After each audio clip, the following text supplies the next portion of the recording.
Boa noite, queridos amigos. Estamos aqui de volta em mais um programa, mais uma edição do nosso Polêmica Espírita. Uma satisfação, uma alegria estarmos aqui novamente, nesse que é o nosso 28º Polêmica Espírita, trazendo um convidado muito especial, que é o Lucas Berlanza, e também, né, como sempre, fazendo aqui a nossa parceria de sempre, o Paulo Neto. Boa noite, Paulo Neto, inicialmente. Boa noite, Arthur. Boa noite, Lucas. Primeiramente, eu gostaria de pedir desculpas em relação à iluminação. Eu estou meio escondido aqui no escuro, mas sou eu mesmo. É porque eu tô viajando, né? Estou em Cuiabá. Sim. E a sala que a gente está, a iluminação não é boa, igual lá em casa, porque nós pusemos aquele anelzinho, então a situação é diferente. E tá um frio danado aí, né, Paulo? Nossa só, ainda há pouco eu estava falando com o Arthur, tá 31 graus, cara, quase 7 horas da noite, 31 graus, meu Jesus. Nossa, você nem calcula como que faz calor aqui. Aproveitando, eu vou dar um abraço aí para o Ari Vilela, o Marcondes, Estela, o Jorge, a Marlene. E é isso aí, Lucas. Uma expectativa muito grande com a sua apresentação, com certeza. É isso aí. Então, como dissemos anteriormente, temos aqui o Lucas Berlanza, ele que é jornalista de profissão, espírita desde criança, né, Lucas? E um divulgador muito sério da doutrina espírita. Inclusive, nós, junto com o Eric Pacheco, lá do Espiritismo em Kardec, e junto ao Marco Milani, né, que foi o prefaciador desta obra, né? O Espiritismo perante seus inimigos e desafios contemporâneos. Nós escrevemos essa obra em conjunto, né? O Lucas, inclusive, foi o que escreveu o maior número de capítulos, falou sobre essas questões todas, das mais diversas, né? Então, um livro na verdade, tecnicamente é um capítulo só, né? Mas ele é grande. É verdade, é verdade.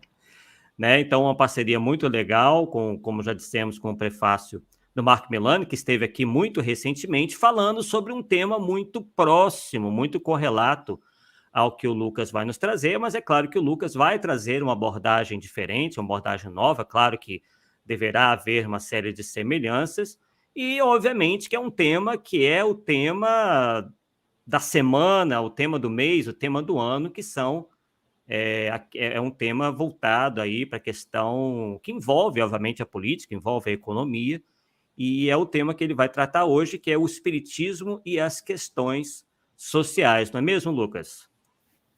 Isso mesmo, Arthur. Boa noite também para você, boa noite para o Paulo. Um grande prazer estar com vocês. Boa noite para todo mundo que está nos assistindo ou que vier assistir a gravação desse vídeo. Perfeito. Bem, Lucas, para a gente iniciar, né, a gente, tal como fez com o Marco Milani, que inclusive está aqui conosco, dando boa noite a todos aqui, né, uma satisfação tê-lo acompanhando, né, a nossa live. Inicialmente, a gente poderia, antes de passar a palavra para você, né, comentar que essa é uma questão que vem sendo muito abordada dentro do movimento espírita, dando ensejo a muita polêmica, uma vez que esse é o tema, é o nome do nosso programa, e muitos aí discutindo o que o espiritismo teria a contribuir em relação a esse tema, e muitos, inclusive, trazendo as suas ideias de fora das ideias espíritas para dentro do movimento espírita, propugnando que o espiritismo aceite determinadas teses, né, determinadas abordagens.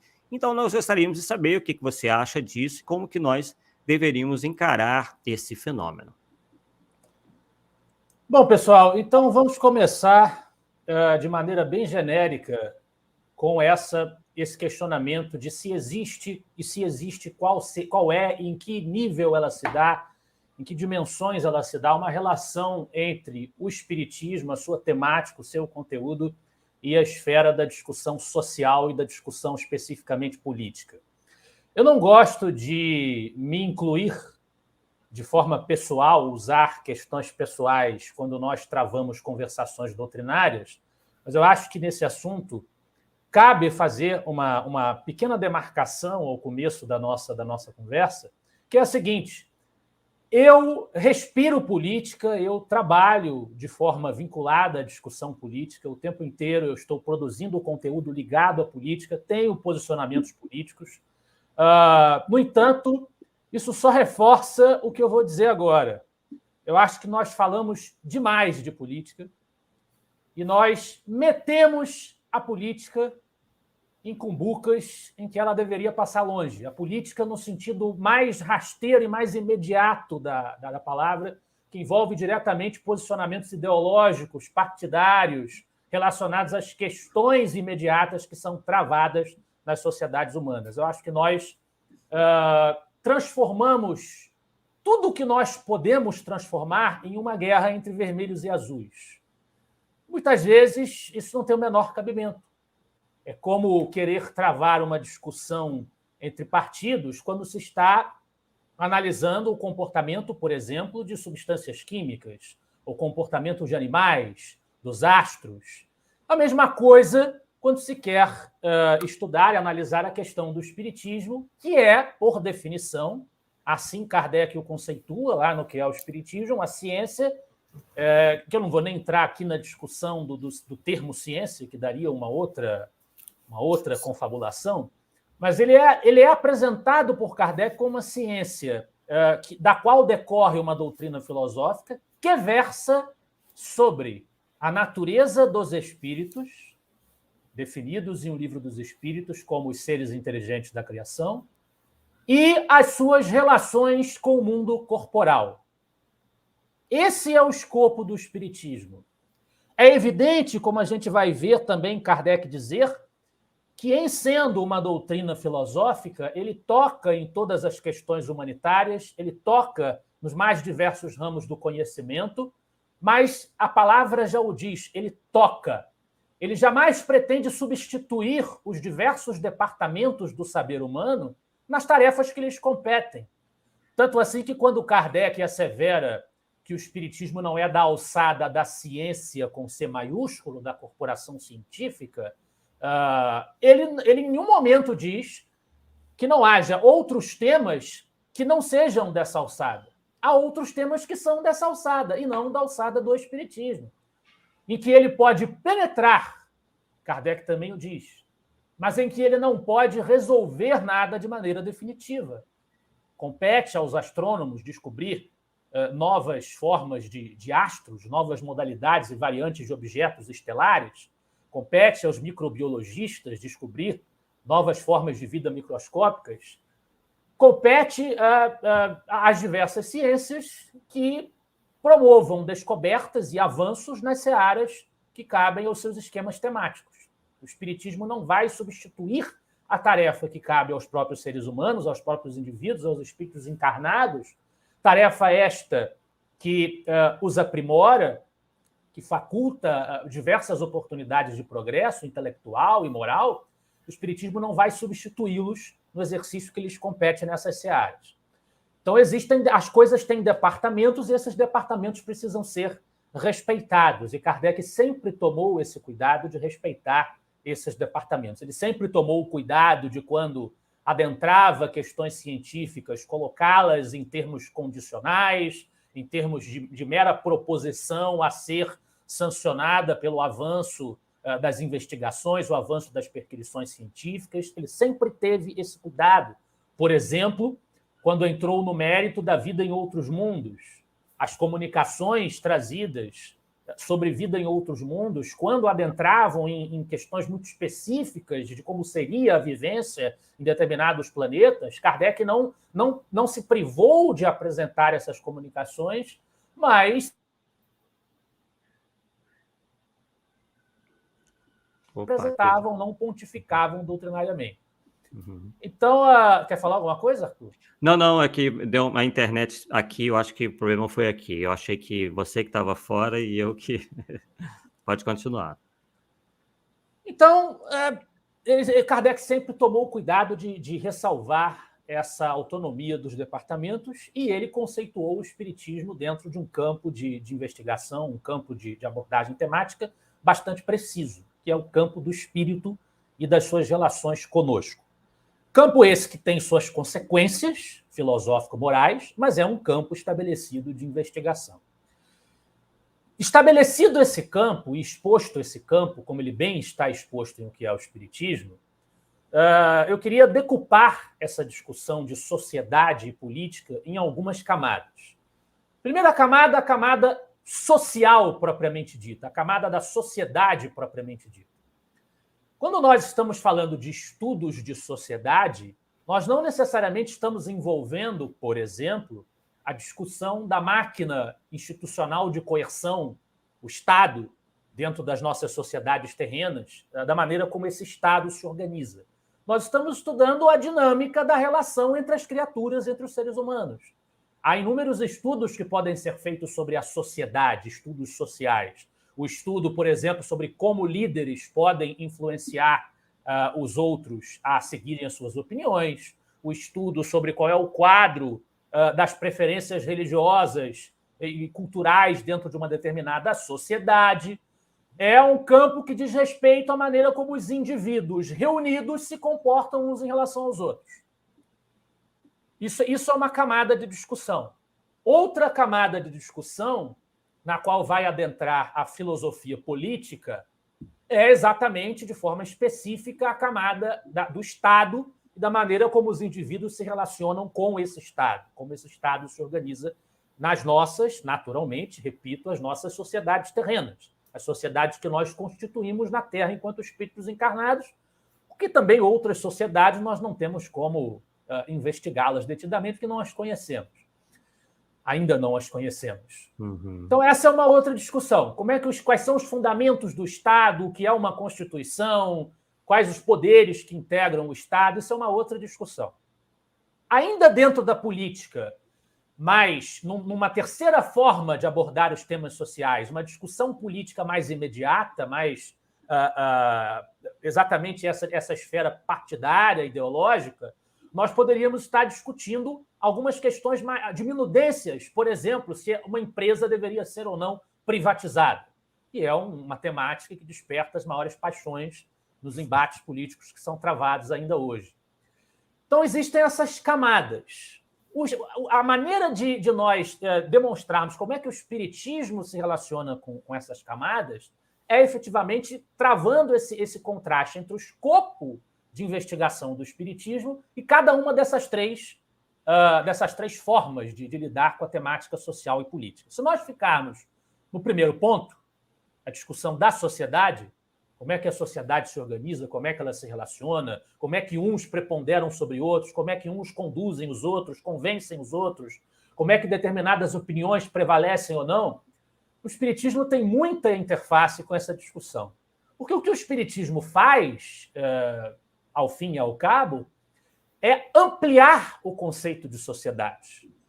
O espiritismo vai demonstrar que, para além disto que nós vemos com os olhos da carne, para além desta sociedade material que nós percebemos, da dinâmica de relacionamento entre os encarnados, existem também os desencarnados. Os desencarnados, como diz o Livro dos Espíritos, de ordinário são eles que vos dirigem.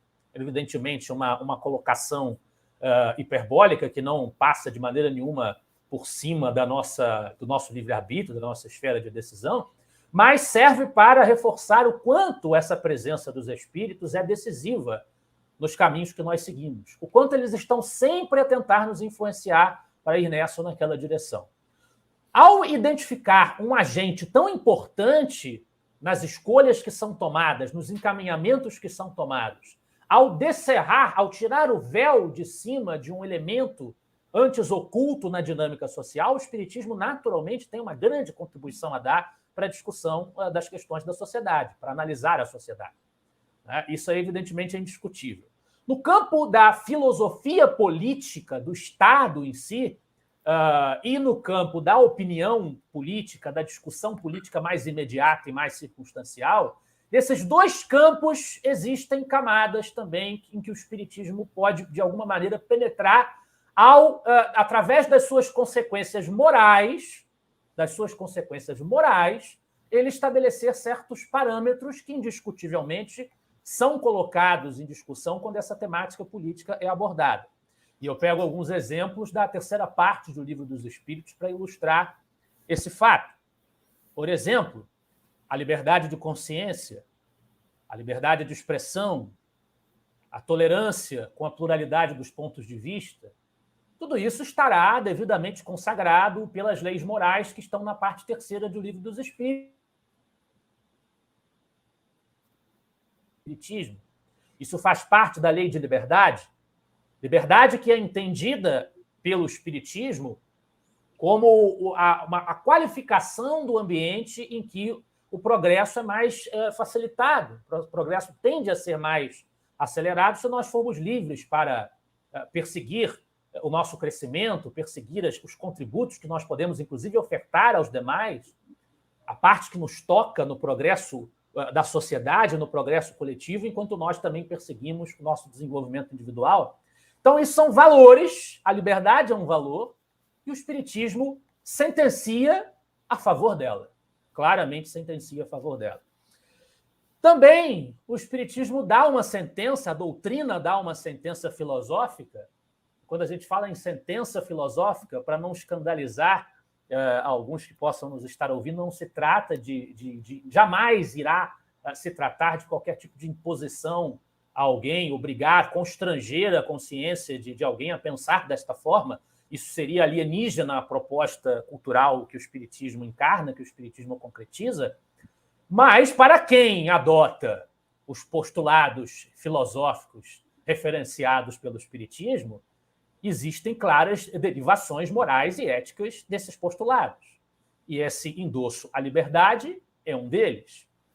Também o endosso a nós enxergarmos o valor de todos os seres humanos, de todas as criaturas racionais como nós, como um valor digno, um valor deduzido do próprio fato de que somos todos irmãos, irmãos por sermos, como consta também de O Livro dos Espíritos, criaturas de Deus, não por sermos emanações dele, como, de certo modo, levaria a pensar o panteísmo, mas por sermos criaturas dele, somos irmãos, precisamos nos enxergar uns aos outros ontologicamente portando o grande valor. E isso nos leva à conclusão de que nós devemos enfatizar a fraternidade, a caridade, a solidariedade. Do isso também o Espiritismo determina. Não há margem para tergiversações e para dubiedades no que o Espiritismo fala sobre esse ponto. Isso independentemente de nós defendermos o partido A ou B, de nós termos a cor de pele X, Y ou Z, de nós termos a conta bancária com valor W, enfim, o que você quiser, né? Somos todos irmãos, somos todos espíritos criados por Deus em progresso, caminhando para a perfeição. E mais cedo ou mais tarde lá chegaremos. O que torna completamente injustificável qualquer leitura da qual nós deduzamos um abismo intransponível entre nós, por questões meramente momentâneas, circunstanciais, materiais. Também isso o Espiritismo tem um ponto definido sobre. Nós não devemos nos discriminar ou nos odiar em razão de crença, de cor de pele, de etnia, de classe social, posição na estrutura social a qual nós pertencemos. O Espiritismo tem uma posição clara sobre isso, é uma questão social, uma questão que tem implicações políticas.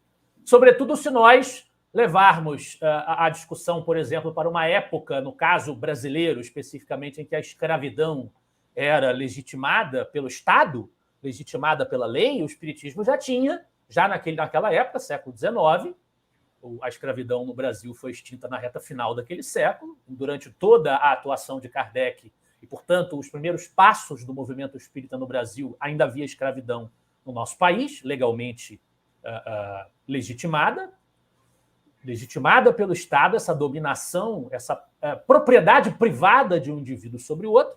O Espiritismo nos diz que não há nenhum argumento moral, natural, e sempre válido frisar que toda argumentação do Espiritismo ela procura se fundamentar em leis naturais. O Espiritismo não trabalha com sobrenatural, tudo faz parte da natureza. Não há nenhum motivo natural, e por consequência, nenhum motivo moral que justifique essa dominação de um indivíduo sobre o outro. Isso foi uma construção da imperfeição humana, uma construção da nossa imoralidade. Então, também sobre isso, o Espiritismo tem uma posição muito clara. Sobre a pena de morte, o Espiritismo tem uma posição muito clara.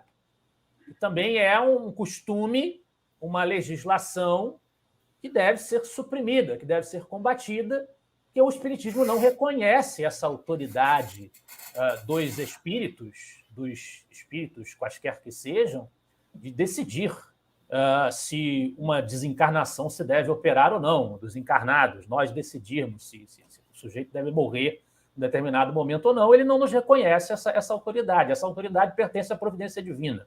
Também sobre isso o Espiritismo tem uma posição clara, também uma questão política, também uma questão social, que é muito debatido. O Espiritismo tem um ponto sobre isso. O Espiritismo tem um ponto muito claro sobre o aborto. O Espiritismo é contra o aborto. Ponto. Porque muito se tem tentado colocar... Opa, probleminha lá de conexão com o Lucas. Ele que falava de um ponto importante aí, né? A questão do aborto, que realmente deva ser... Opa, vamos ver aqui. Deu uma caída. Isso, volta a questão do aborto aí, porque é importante. Muito se tem tentado colocar pontos e vírgulas e reticências na discussão sobre esse tema, mas o Espiritismo é muito claro, não vai aqui, evidentemente, não vai em nenhum momento dessa conversação, dessa exposição de pontos, de postulados, em nenhum momento vai a exortação a que nós sejamos cáusticos e virulentos quando nós conversamos com os nossos irmãos, por exemplo, uma mulher, por qualquer motivo, psicologicamente fragilizada, numa situação difícil, em que o aborto se coloca. Não vai aqui nenhum convite a que nós apontemos dedos em riste ou demonizemos ninguém, porque tão logo nós colocamos a questão de que o Espiritismo tem um ponto definido sobre um tema, já se acha que a consequência é que nós estaremos sendo intolerantes, odiosos ou cáusticos com as criaturas em si, sendo que todos nós somos extremamente imperfeitos, extremamente suscetíveis de cometermos todos os tipos de enganos e de cedermos a todos os tipos de fragilidades. Então não vai aqui nenhum dedo em riste contra ninguém, não. Mas o ponto doutrinário é muito claro. O aborto é um crime contra a lei divina, é um erro, é um desatino, é um desvio do que a providência divina nos recomenda, salvo no caso em que existe um risco categórico à vida da mãe. E aí o Espiritismo tem também uma posição clara sobre isso, que a encarnação que já está por mais tempo em sequência, dando seguimento, a ela se deveria, em tese, dar a preferência. A doutrina também é clara sobre isso, mas o aborto não é correto, o aborto não é moral. A doutrina tem um posicionamento claro sobre isso, repito, mais um assunto que vive no centro, no âmago da discussão política e social e também da discussão partidária, ideológica, da discussão política imediata. Discute-se o tempo inteiro se o aborto deve ser liberado, deve ser sancionado ou não. Então, o Espiritismo também entra nesse tema. Sobre as mulheres, a relação entre os sexos, o Espiritismo também tem uma posição social que tem efeitos políticos sobre esse tema. Está lá. A lei humana, para ser justa, deve consagrar a igualdade dos direitos entre o homem e a mulher.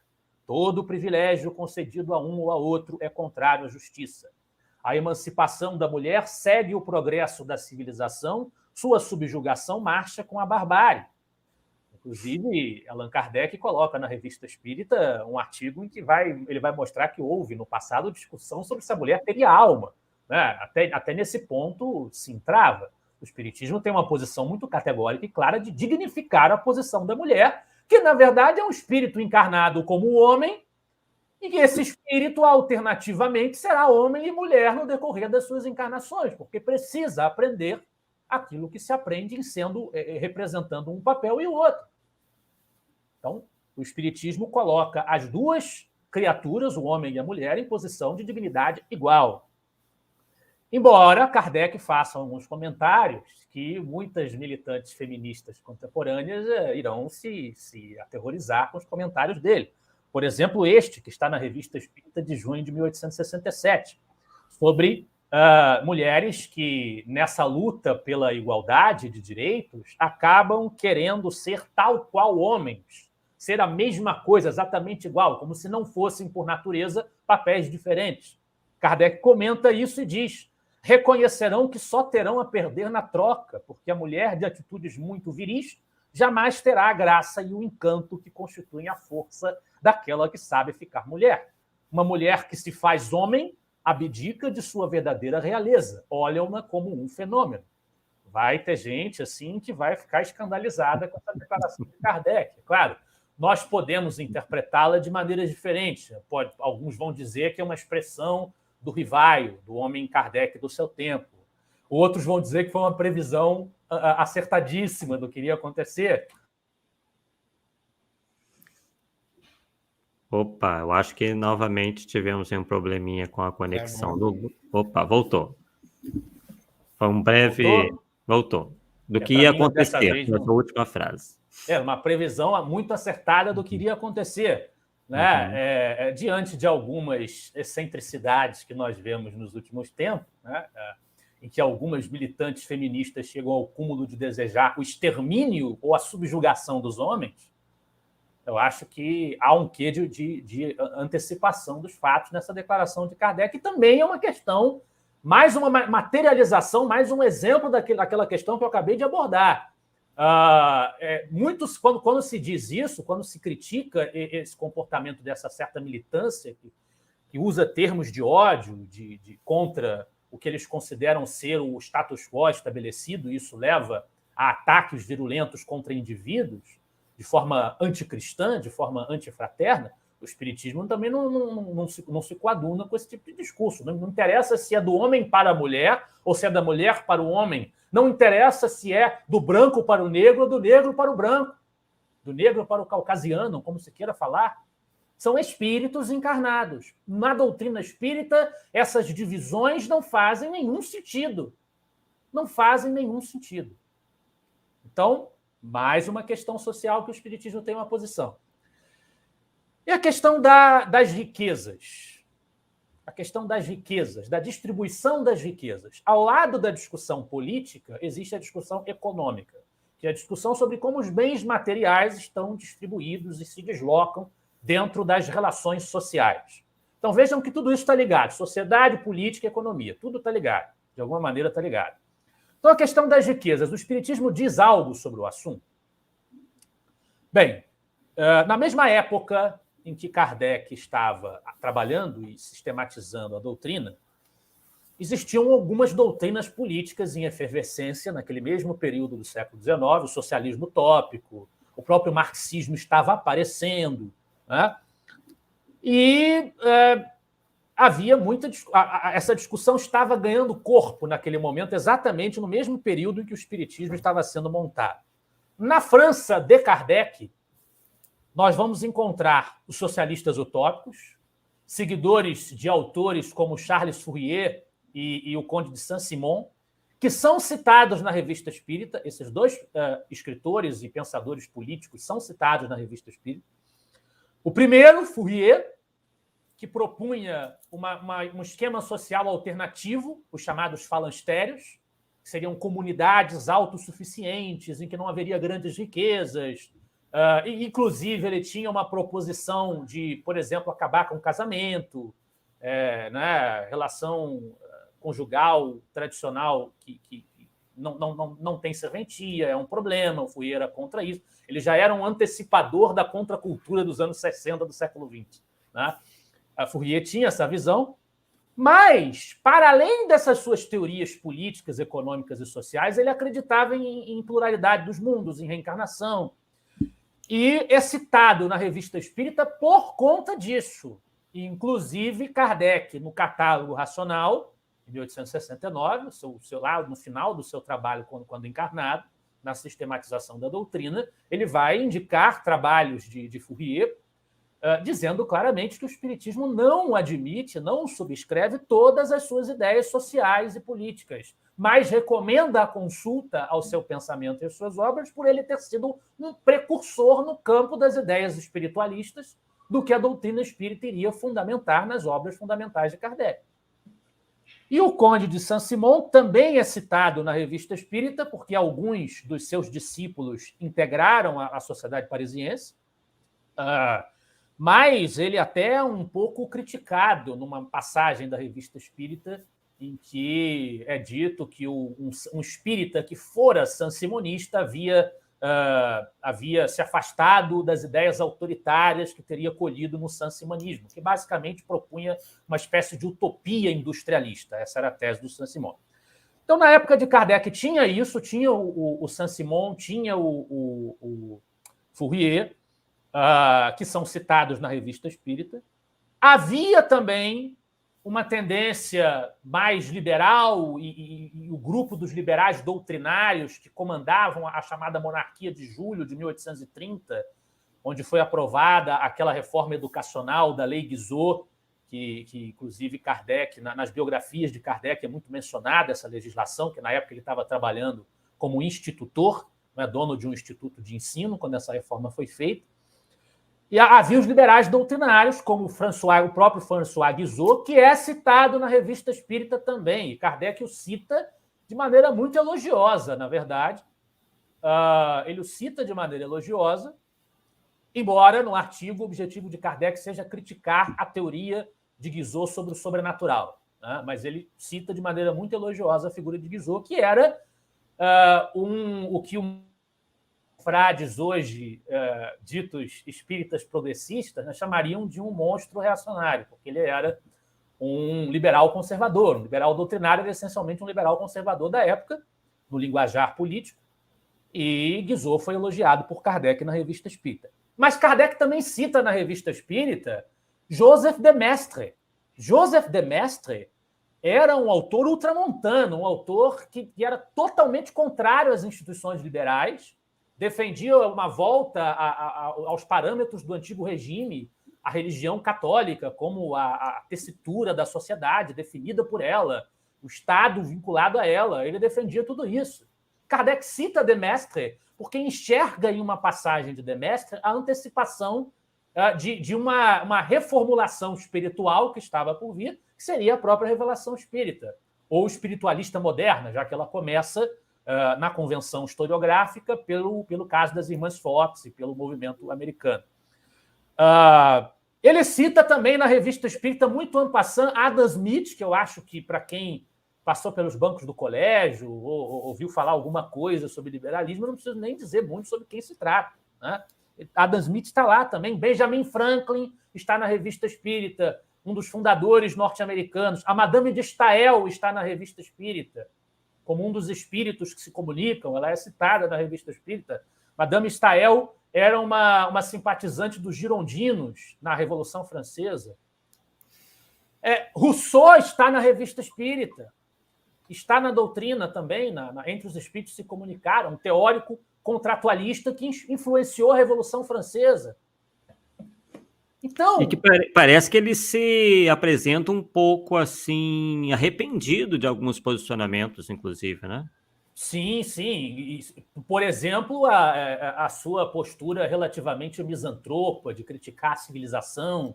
Né? O Rousseau, ele meio que nas comunicações ele deixa claro que houve uma reavaliação desse posicionamento que ele tomou. Mas o ponto que eu quero enfatizar aqui é que são figuras citadas na Revista Espírita de diversos quadrantes do pensamento da filosofia política.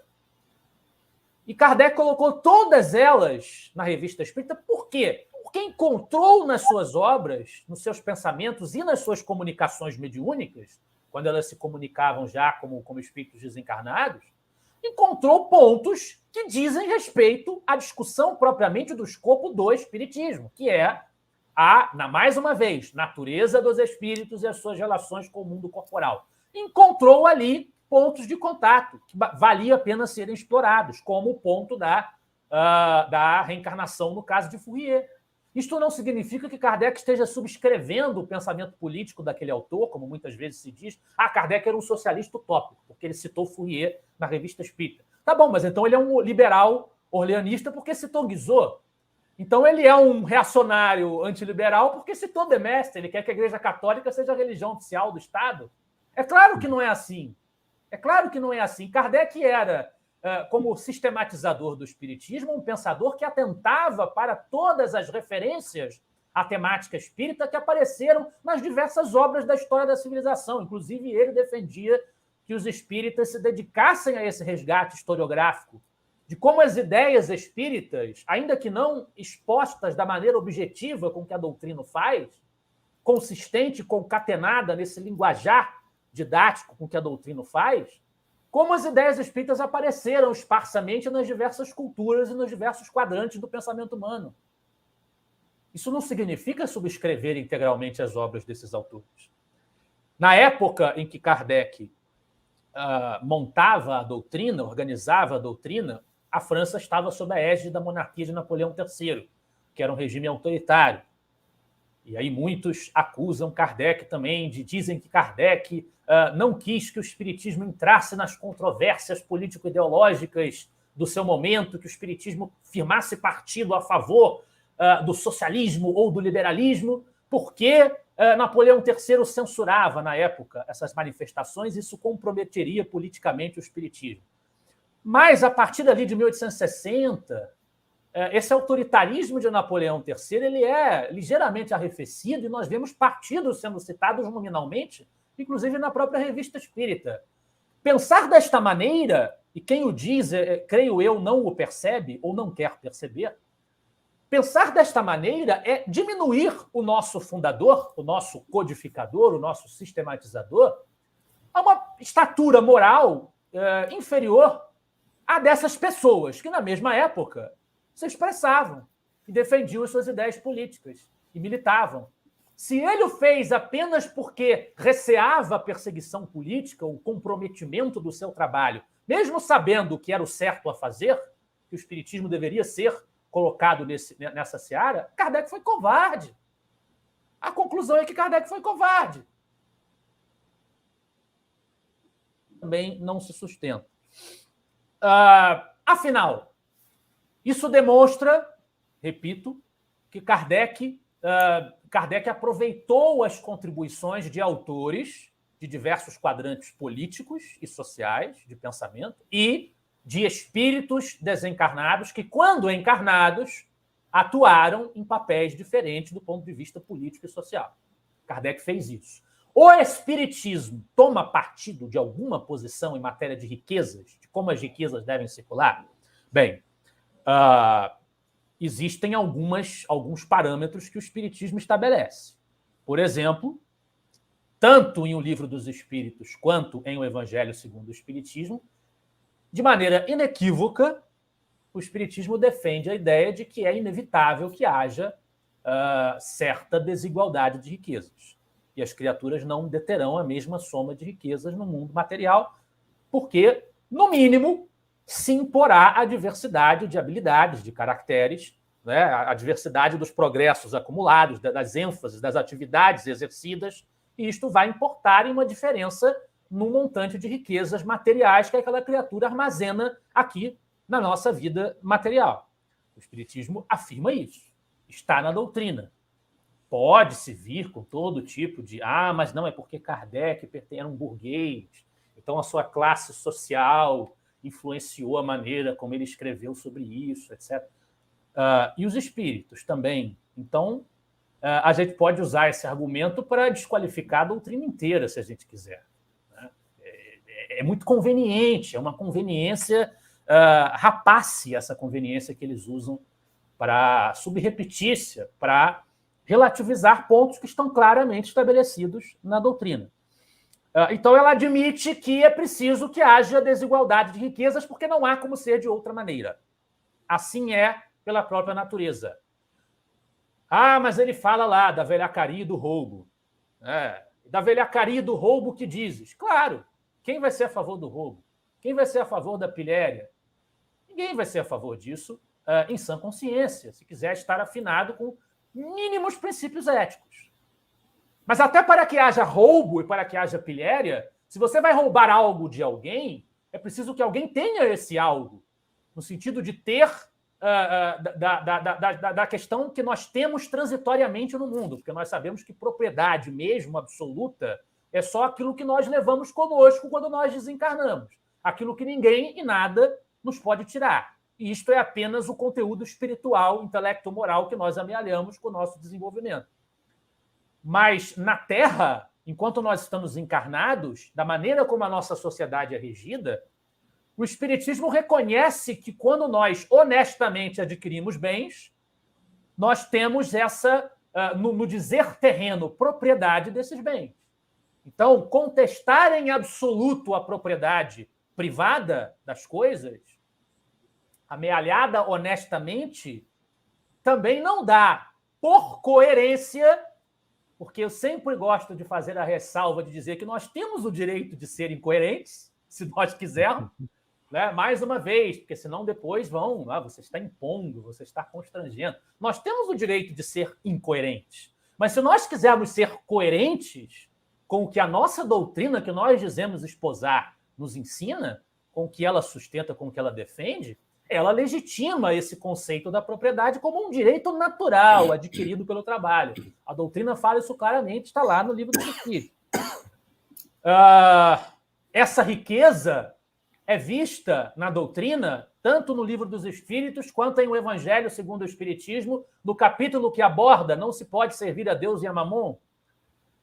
Tanto num como no outro, a riqueza é vista como um instrumento de progresso. É visto como um instrumento de progresso que alguns concentrem determinadas parcelas de riqueza e dali difundam desenvolvimentos e crescimentos para a sociedade que os circunda. Está escrito, não sou eu que estou dizendo, está escrito na doutrina.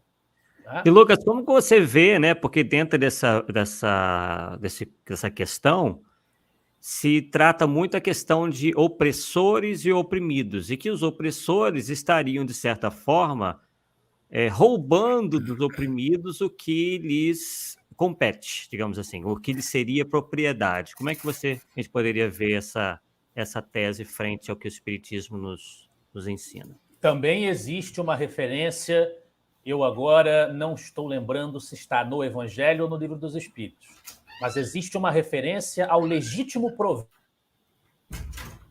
do serviço que oferece, da iniciativa que exerce o indivíduo que vai em legítimo proveito, naturalmente aí deduz-se o lucro, né? O ganho que o sujeito tem com o que ele está oferecendo, com o que ele está ofertando. O Espiritismo ele é claro em não condenar esta questão, e ele é claro também em demonstrar mais uma vez que tanto a riqueza quanto a pobreza, quanto a subalternidade, como quer que se queira chamar, são provas e são tarefas distintas. Em cada uma dessas esferas de posição social, o espírito vai encontrar experiências diferentes para o seu crescimento, para o seu progresso. E o fato de os indivíduos serem diferentes uns dos outros e alguns ocuparem posições superiores em relação aos outros, evidentemente, no mundo espiritual, e essa questão das riquezas e da posição social que nós ocupamos na Terra, isso não quer dizer absolutamente nada, mas, na verdade, também existem superiores e inferiores na escala dos espíritos, no mundo espiritual, meu Deus do céu.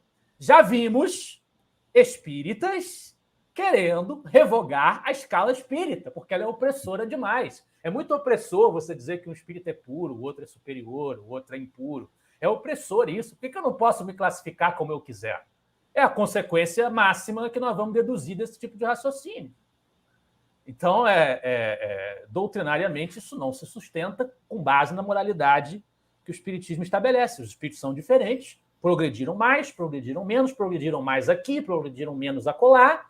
As suas competências e características diversas ensejarão a necessidade de experiências diversas, e isso ensejará a necessidade de estarem num mundo como o nosso, ocupando posições, enquanto encarnados, sociais e econômicas diversas.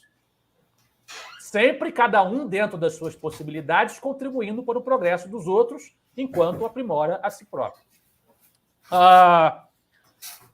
Também, na doutrina, há uma posição clara sobre aqueles que julgam que o remédio para os males da sociedade seria esta equiparação absoluta das riquezas. Também há. Na questão 811A, no Livro dos Espíritos, os espíritos responderam com certa dureza que são sistemáticos esses tais ou ambiciosos, cheios de inveja. Não compreendem que a igualdade com que sonham seria a curto prazo desfeita pela força das coisas. Combatei o egoísmo, que é a vossa chaga social, e não corrais atrás de quimeras.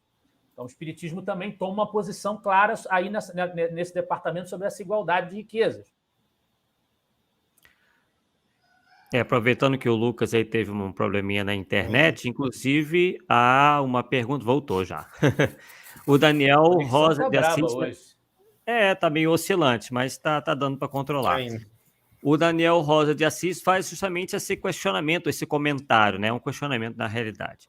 Lucas, poderíamos afirmar que o sentido do progresso social passará antes pelo progresso moral, erradicando dos espíritos encarnados o orgulho, o egoísmo, a humildade e a caridade, estabelecendo uma nova era social da humanidade? Eu acho o seguinte: primeiro, a gente só tem que tomar cuidado quando a gente fala isso, que não está errado em essência, a gente só tem que tomar cuidado porque os críticos, né, os proponentes de uma identificação do espiritismo com estas teses que nós estamos aqui apontando como antidoutrinárias, os proponentes dessa vinculação acusam os que os combatem de estar defendendo algum tipo de alienação do espírita em relação à sociedade que o cerca, de completa não participação nas questões políticas e sociais, de cultivo apenas daquilo que muitos chamam de reforma íntima, do seu trabalho interno, do seu crescimento intelectual e moral próprio, ignorando o mundo que os cerca. Também não é isso que a doutrina nos recomenda.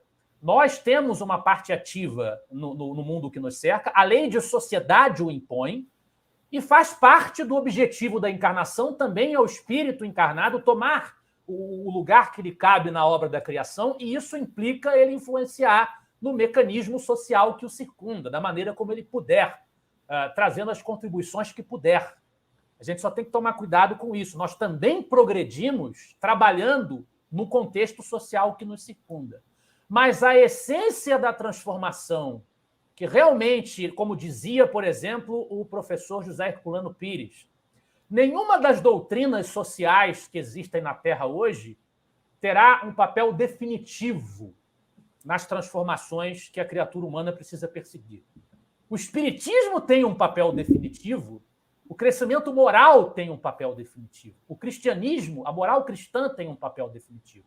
Porque esta cápsula, que é a estrutura social, que são as instituições políticas, ela só se enraiza de forma mais virtuosa, de forma mais justa, mais adequada, com o progresso dos espíritos, dos indivíduos que constituem aquela sociedade.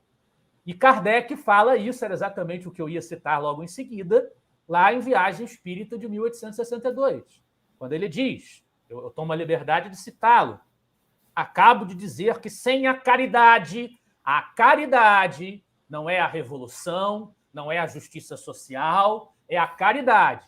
Sem a caridade, está escrito, não sou eu que estou dizendo, sem a caridade, o homem não constrói senão sobre a areia. Exatamente, Marco, é isso mesmo. Um exemplo nos fará compreender melhor. Alguns homens bem intencionados, tocados pelo sofrimento de uma parte de seus semelhantes, julgaram encontrar o remédio para o mal em certos sistemas de reforma social. São os socialistas utópicos, de quem basicamente o Kardec está falando aqui. Ele não está nem falando claramente, quando ele descreve, ele não está falando de Marx, porque ele não está falando em nenhum momento de uma revolução, de materialismo histórico dialético, não. Ele está falando das propostas mesmo dos utópicos, como Fourier, como Robert Owen. Mas a crítica vale para todos eles, né? Se nós a estendermos devidamente, ela vale para todos eles. Tocados pelo sofrimento de uma parte de seus semelhantes, julgaram encontrar... Vladimir, eu vi com estes olhos aqui, com estes olhos que a terra há de comer, eu vi isso acontecer. Julgaram encontrar o remédio para o mal em certos sistemas de reforma social. Com pequenas diferenças, o princípio é mais ou menos o mesmo em todos eles, seja qual for o nome que se lhes dê. Vida comunitária, por ser a menos onerosa, comunidade de bens, para que todos tenham sua parte, participação de todos para a obra comum, nada de grandes riquezas, mas também nada de miséria. Isto era muito sedutor, para quem, nada tendo, já via a bolsa do rico entrar no fundo social, sem calcular que a totalidade das riquezas postas em comum criaria uma miséria geral, em vez de uma miséria parcial. Que a igualdade hoje estabelecida seria rompida amanhã pela mobilidade da população e pela diferença entre as aptidões. que a igualdade permanente dos bens supõe a igualdade de capacidades e de trabalho. Muitas dessas concepções, mais adiante ele nos diz, são fundadas em uma doutrina materialista, confessada alto e bom som, ou sobre um panteísmo que não passa de uma espécie de materialismo disfarçado. Isso quer dizer que são enfeitadas com o nome da fraternidade, mas a fraternidade, assim como a caridade, não se impõe nem se decreta. É algo que existe no coração e não será um sistema que a fará nascer se ela aí já não se encontra. Sob o egoísmo, o amor e a fraternidade são, como já dissemos, palavras vazias. Assim sendo, de que maneira, sob o império do egoísmo, fundar um sistema que requeira a abnegação em um sentido tão amplo que tenha por princípio a solidariedade de todos para cada um e de cada um para com todos? Que é exatamente a resposta ao questionamento que o... Quem foi? Sim, nosso amigo aí colocou, né? Colocou. O Daniel Rosa, né? Isso. Daniel Rosa de Assis, isso. Uhum. Então, em síntese, diante desse quadro, nós vemos que tanto na esfera social quanto na esfera da filosofia política, ideológica, partidária, no sentido das questões imediatas, existem aspectos em que o espiritismo toca, porque são derivados diretamente da sua perspectiva moral. E a consequência do estudo dos espíritos e das suas relações com o mundo corporal é uma consequência eminentemente moral, que diz respeito às nossas ações, às coisas que nós moralmente valorizamos.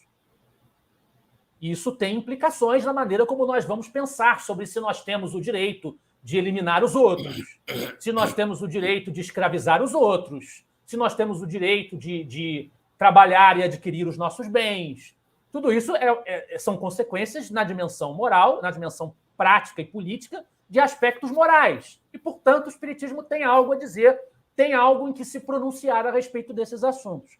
Mas, dentro dessa discussão partidária, existem outros tipos de minudências. Por exemplo, como eu coloquei ao começo da nossa conversa, se uma empresa específica deve ser privatizada ou estatizada. Se nós devemos ser a favor do candidato X ou Y. Se nós devemos defender o determinado programa social, de assistência social ou não.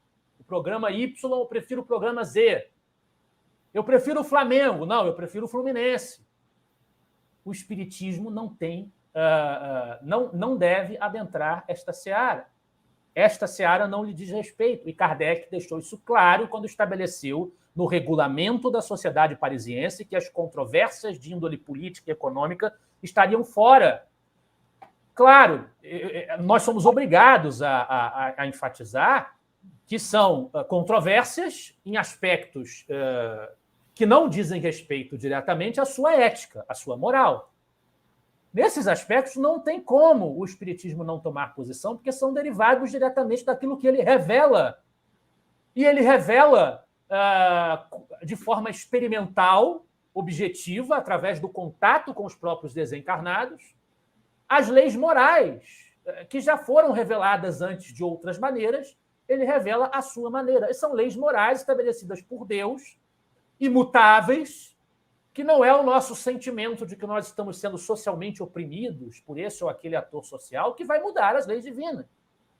Então, nesses aspectos, ele toma posição. Mas nessa questão, em questões mais específicas, partidárias, ideológicas, que dizem respeito, por exemplo, a essa dimensão, se nós vamos privatizar empresas ou não, se vamos votar no candidato X ou Y, o espiritismo não entra nesse parâmetro, nesse departamento. Nós não deveríamos estar nos dividindo como espíritas pelo voto no partido X ou Y, no candidato Z ou W. Nós deveríamos estar nos dividindo apenas se nós afrontássemos os fundamentos kardecianos, os fundamentos doutrinários. Não é mais Kardec que está... Se me permitirem aqui colocar apenas para ilustrar, né?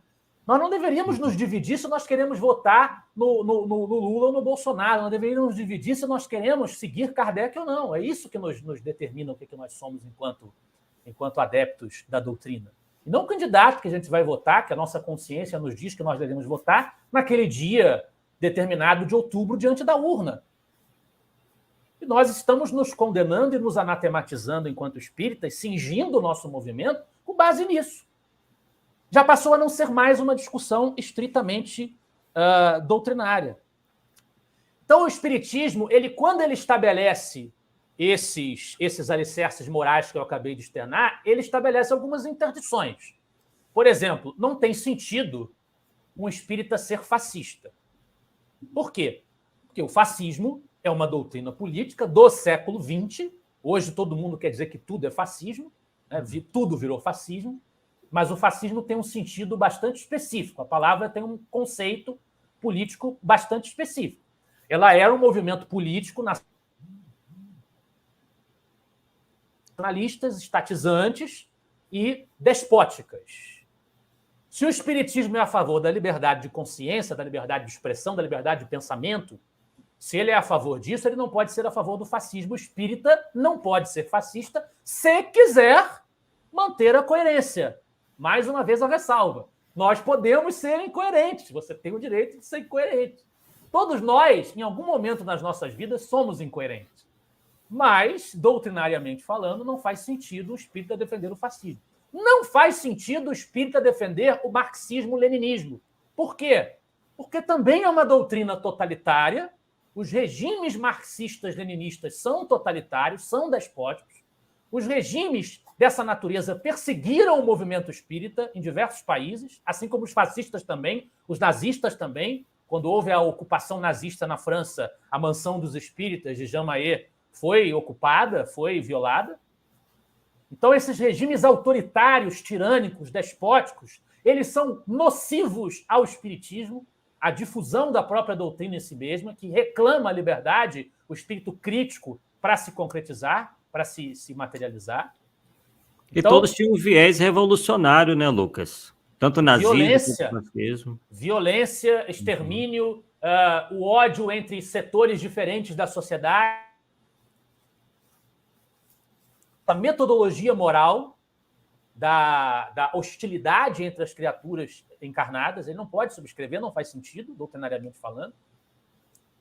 O espírita também não pode ser, vou citar aqui um exemplo de uma filosofia, para não sempre vão fazer isso, não tem jeito, né? Mas para afastar racionalmente qualquer tipo de parcialidade da discussão, também não faz sentido, por exemplo, tem uma filosofia defensora do capitalismo, defensora da economia de mercado, que não faz sentido o espírita adotar, que é o objetivismo da Ayn Rand, por exemplo. Ayn Rand, ela definiu o egoísmo como uma virtude e era materialista. Não tem como o espírita concordar com as teses dela. Sim. Então, existem posicionamentos político-ideológicos que, por natureza, não tem como o espiritismo sancionar. Agora, dentro de uma faixa de liberdade de expressão, de discussão, o espírita pode estar tanto no campo de um liberal clássico, de um liberalismo clássico, quanto no campo de uma social-democracia, por exemplo.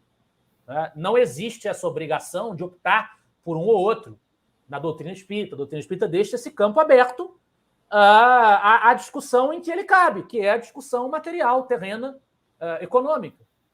Nesse aspecto, a doutrina não vai adentrar, e nós não deveríamos fazer com que esse aspecto adentrasse a esfera do espiritismo, a esfera doutrinária. Então, eu acho que, essencialmente, o que a gente deveria estabelecer enquanto espíritas é a fidelidade a esses parâmetros. Esses parâmetros a doutrina estabelece, ela tem esse seu contributo à seara, a dimensão social, mas dentro desses limites, não entrando nesse nível de entrechoque selvagem que tomou o movimento espírita, porque certos grupos querem impor as suas preferências, os seus quadrantes, os seus partidos, trazer para eventos pretensamente intitulados como espíritas expositores cuja credencial é terem sido ministros do governo X ou Y. Para onde levamos o espiritismo e o movimento espírita assim agindo? Hoje mesmo, Arthur, eu recebi, você mesmo que me passou, eu recebi um áudio de um discurso feito num desses eventos que tentam mesclar o espiritismo com manifestações partidárias, e geralmente vão numa certa linha, eles mesmos se intitulam os espíritas à esquerda, os espíritas progressistas. Não quer dizer que não possa haver imposições também de outros quadrantes do pensamento político que também devem ser combatidas. Nós queremos espiritismo, nós não queremos um espiritismo direitista nem um espiritismo comunista, nós queremos o espiritismo. Se quisermos ser de esquerda ou de direita, ser liberais ou sociais-democratas, repito, sejamos na nossa atuação como cidadãos, procurando inspirar essa atuação nos fundamentos morais que o espiritismo nos ensina. Mas sejamos enquanto cidadãos e não enquanto divulgadores do espiritismo, atribuindo à doutrina a responsabilidade pelas opiniões que nós assumimos. Isso nós temos que evitar, isso nós temos que combater. Mas esses movimentos organizados que nós temos visto têm sido muito em função desse grupo dos que se auto-intitulam espíritas à esquerda.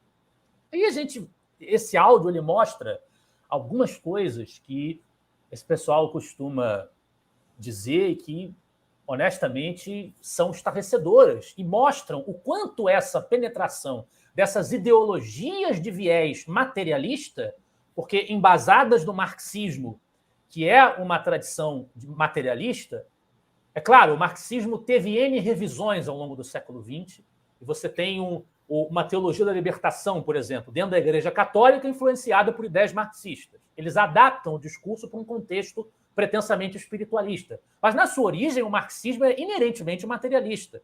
Tanto assim que, entre os pioneiros do espiritismo, nós podemos citar Leon Denis, por exemplo, que era um homem vinculado ao que seria uma espécie de social-democracia em protótipo, era o socialismo utópico de Jean Jaurès, que ele elogia nos seus textos. Leon Denis é enfaticamente contra Marx, diz que Marx era um defensor de teses odiosas. Ele usa esse adjetivo. Um homem odioso. Leon Denis escreve isso no livro Socialismo e Espiritismo, que o pessoal cita como se ele estivesse se vinculando à tradição marxista.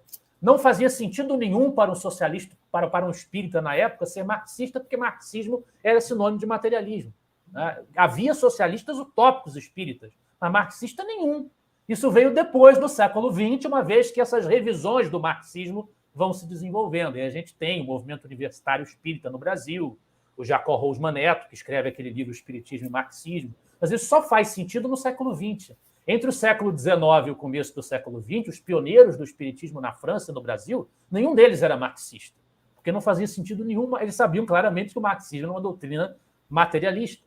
Eu não vi isso, o fato de ser uma doutrina materialista, de a índole desse pessoal ser inspirada no movimento materialista, isso acaba por contradizer os fundamentos morais mais básicos do espiritismo, que tem por propósito combater, antagonizar o materialismo, pura e simplesmente. Está escrito claramente, mais uma vez, está escrito, não sou eu que estou dizendo.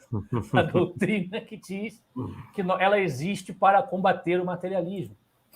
E por influência dessas visões materialistas, nós vemos declarações como essas. Eu separei algumas coisas que eu ouvi nesse áudio, que esse nosso confrade auto-intitulado Espírita Marxista proferiu.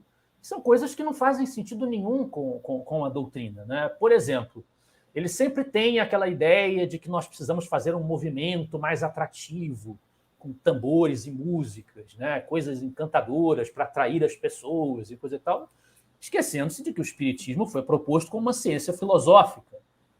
Eles querem adulterar a sua proposta para fazer aquele ambiente de festa que a gente vê muito, por exemplo, em diretórios acadêmicos. Universitários se reúnem. Ele, inclusive, cita, né, que as mocidades deveriam conter aí bebida, charuto e palavrões, porque se não for isso, não vai atrair os jovens. Não, é um negócio realmente estarrecedor. Ele diz lá também, porque ele, com todo o respeito, todo o sentimento de fraternidade que nós devemos ter para com os nossos irmãos das religiões afro-brasileiras, e inclusive a minha família tem origem na religiosidade afro-brasileira, na Umbanda, que é uma religião brasileira, que O espiritismo é racista, o espiritismo tem preconceito com os espíritos índios e negros, né? Só quer saber de ouvir padre e letrado. Mais uma vez, trazendo divisões que doutrinariamente não fazem sentido nenhum. Nós somos espíritos, não interessa se nós estamos encarnados ou estivemos encarnados, como homens letrados, como pretos velhos, como índios. Não importa, o espiritismo não discrimina. O que ele tem é um parâmetro, como qualquer doutrina, qualquer corrente de pensamento terá, ele tem um parâmetro. Não tem cabimento numa reunião, numa sessão mediúnica espírita, nós começarmos a fazer pontos cantados e colocar espírito para beber, bebida alcoólica. Não tem cabimento. É só isso que nós não permitimos das nossas reuniões. É uma questão de respeito à natureza da atividade. Mas não existe nenhum ódio racista por trás disso. É uma questão de identidade conceitual. Do que o espiritismo é, do que ele não é. O mesmo áudio que diz isso, que traz à tona essa argumentação que o espiritismo discrimina as religiões afro-brasileiras, nós discriminamos os espíritos da Umbanda, coisa e tal, os espíritos da Umbanda. Eles são espíritos. Eles são espíritos. É isso que eles são, essencialmente. Indivíduos. No mesmo bojo, o sujeito, se você pegar as coisas que foram faladas ali naquele áudio, ele vai dizer que quando Kardec fala para mostrar que o espiritismo não era uma ideia, uma superstição de estamentos menos cultos ou menos esclarecidos da sociedade francesa da época, ele vai dizer que o espiritismo tem adeptos nas classes mais esclarecidas, nas mais instruídas. Uma observação, um diagnóstico da realidade do contexto da época. O nosso irmão diz que Kardec estava sendo elitista quando disse isso, que ele estava sendo desrespeitoso, chato, opressor, que ele foi influenciado pela sua classe. Diz, aí o Paulo Neto vai se desesperar, né, que ele era racista. Me segura aí, me segura aí. Paulo tem um grande trabalho sobre esse assunto. Vamos falar desse trabalho, sim, viu, Louco? Senão, só aguardando o momento certo, nós vamos falar sobre isso, sim. Então, assim, meu Deus do céu, entendeu? Ele diz ainda que ele diz assim que Kardec disse que o espiritismo deveria caminhar de acordo com a ciência, mas não caminhou porque nós não seguimos o que as ciências sociais dizem. E o que as ciências sociais dizem, na opinião desse nosso confrade, essencialmente é que o marxismo está certo. É isso que ele quer que se conclua. Para ele, a ideia de que a ciência social não foi seguida pelo espiritismo é porque os espíritas não se tornaram marxistas. Esse é o grande incômodo para o nosso irmão que disse isso. É que nós não viramos que nós não traímos os fundamentos que foram deixados para nós por todo esse trabalho de Kardec e dos espíritos codificadores para seguir a filosofia violenta, belicista, materialista, a proposta política materialista, essencialmente é isso, que consta de um manifesto comunista. Basta lê-lo. Não é um livro grosso, não é um livro grande. Quem tiver preguiça de ler esse tipo de literatura, basta pegar esse livro pequeno que vai perceber o que é que está ali, o que está sendo proposto ali. Né? Então, assim, ele diz no áudio também que a ciência é contra o aborto. A ciência é contra o aborto. A ciência agora ela é uma baliza ética, ela não é só uma investigação das coisas. Não, diz que a ciência é a favor do aborto, né? É a favor, exatamente. Isso, perdão. A gente até se confunde. A ciência é a favor do aborto. Aí cita um montão de associação dos psicólogos, associação disso, associação daquilo. E no final, é claro, nosso amigo Marcos já adiantou, ele conclui com a grande e célebre máxima deles de que é fora da justiça social não há salvação, que é uma adulteração da máxima espírita, fora da caridade não há salvação. Então, vejamos, Kardec ele publicou conceitos doutrinários influenciado pela sua classe social, ele era racista, ele era preconceituoso, ele era elitista, ele era opressor, ele era burguês. O que sobra da obra dele, meu Deus do céu? O que sobra do espiritismo? O que sobra da moral cristã quando nós a trocamos pelo ódio, pela violência, pela hostilidade, pela beligerância? É por isso, e com isso eu concluo a minha fala, É por isso que esse problema que nós estamos enfrentando hoje, que não é novo, mas ele está assumindo uma conformação nova, mais expressiva, mediante a polarização política que a sociedade mesmo está vivendo, isso acaba penetrando também no movimento espírita, e também por conta da internet, onde existem mais espaços para esse pessoal se expressar e se organizar, não é novo.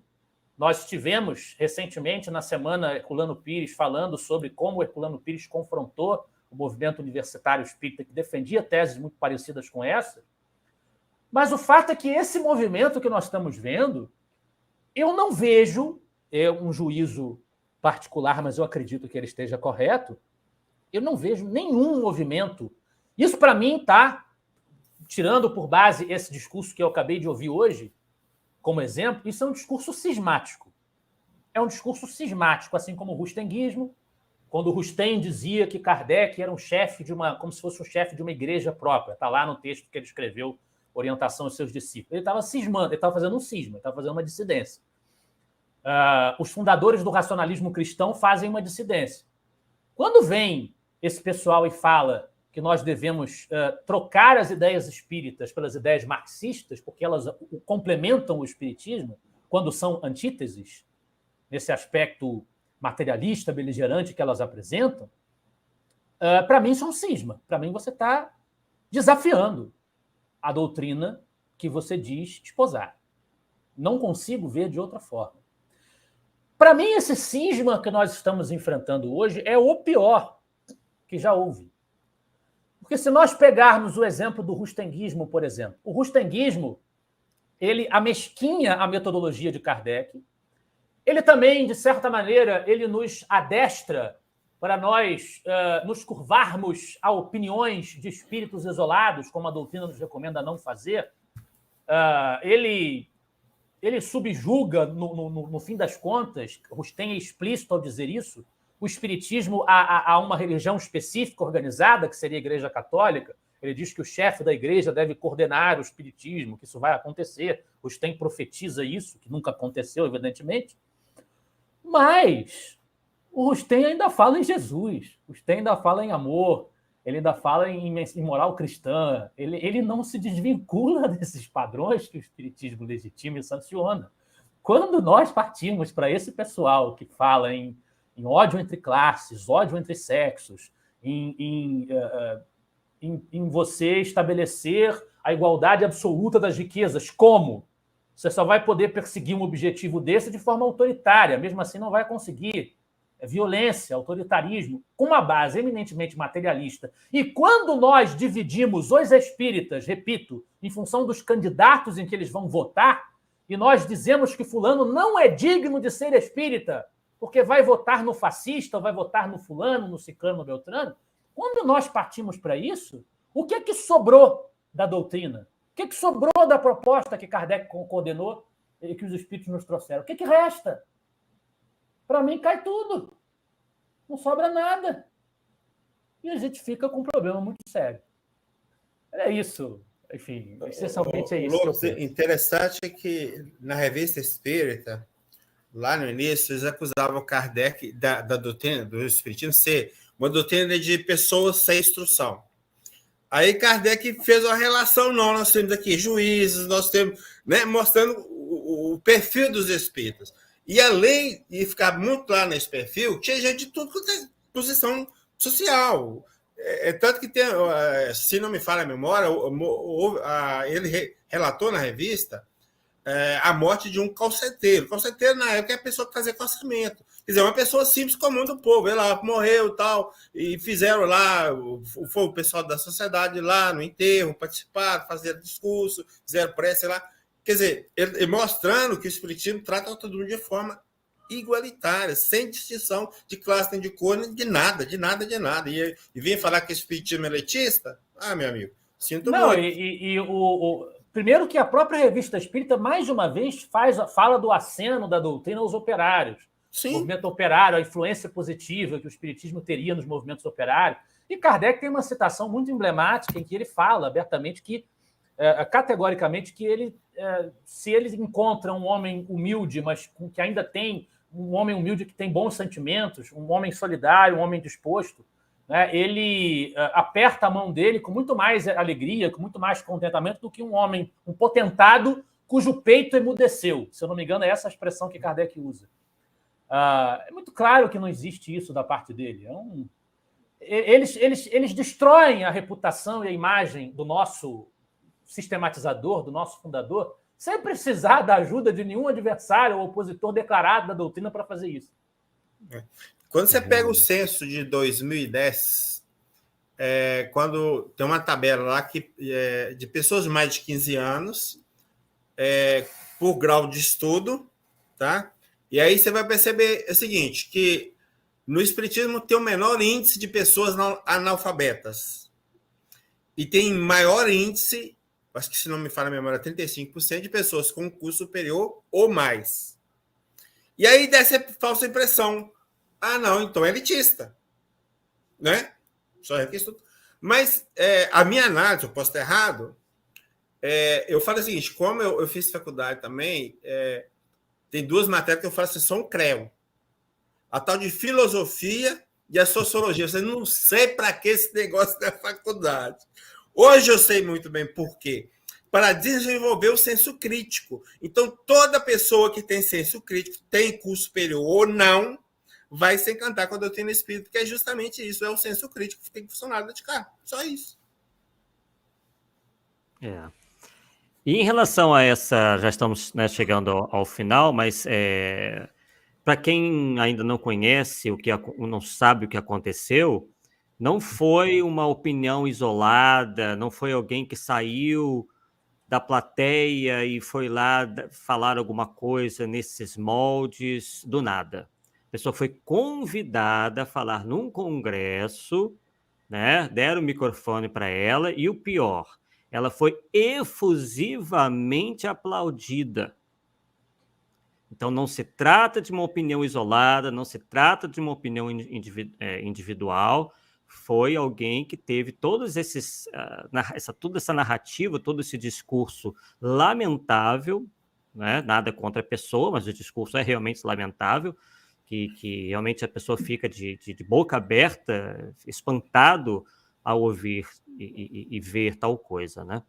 Então, isso é muito preocupante, é mais ou menos como nós tratamos aqui com o Marco Bilani, e que agora o Lucas Berlance vem nos brindar e também se posicionar a respeito disso, e também falar de uma outra proposta, que é de tornar o Centro Espírita, né, isso foi direta e indiretamente citado pelo Lucas Berlanza, uma espécie de também núcleo sindical, onde se debate sobre todos esses assuntos de ordem material, né? O que, né, Lucas, é algo completamente sem... Não tem nada a ver com o que é o espiritismo. Sim. Estudo da natureza do espírito, das suas relações com o mundo corporal. O que um sindicato tem a ver com isso? Realmente fica muito complicado. E nós falávamos justamente isso, né? Que é mais preocupante do que esses movimentos que nós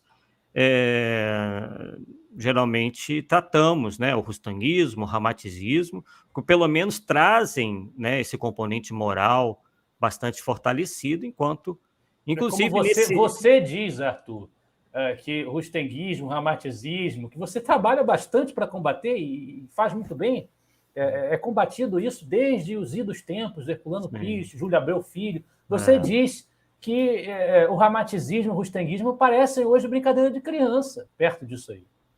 Parece brincadeira de criança. Parece que até soa como se fosse um negócio que nem valesse mais a pena diante do tamanho desse problema que se tornou essa partidarização ideológica com viés materialista dentro do movimento espírita. Muito triste, realmente. Muito triste.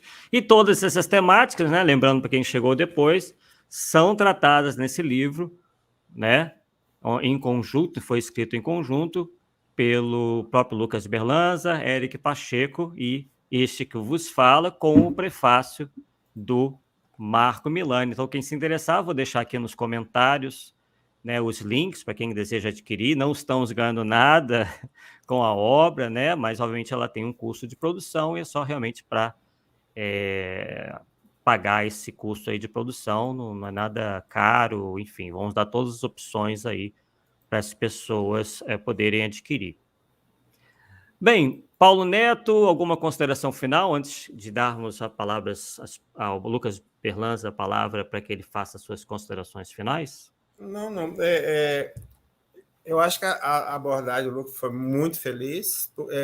Ele buscar dentro da codificação esses vários pontos, eu achei muito interessante mesmo, porque quando a gente fala de política, a gente não imagina tanta coisa que ele levantou, que tem lá, que ele levantou pontuando, né? Para mostrar que não tem como separar certas coisas. Você vai falar de riqueza, você está falando muitas vezes de moral, de economia, então muitas coisas estão misturadas. A gente tem que saber que tem essa mistura, mas está muito claro, que ele deixou bem claro também, que na doutrina espírita não prega a igualdade financeira para todo mundo. Isso é utopia. Inclusive, Kardec fala que é utopia pura, e não vai existir nunca.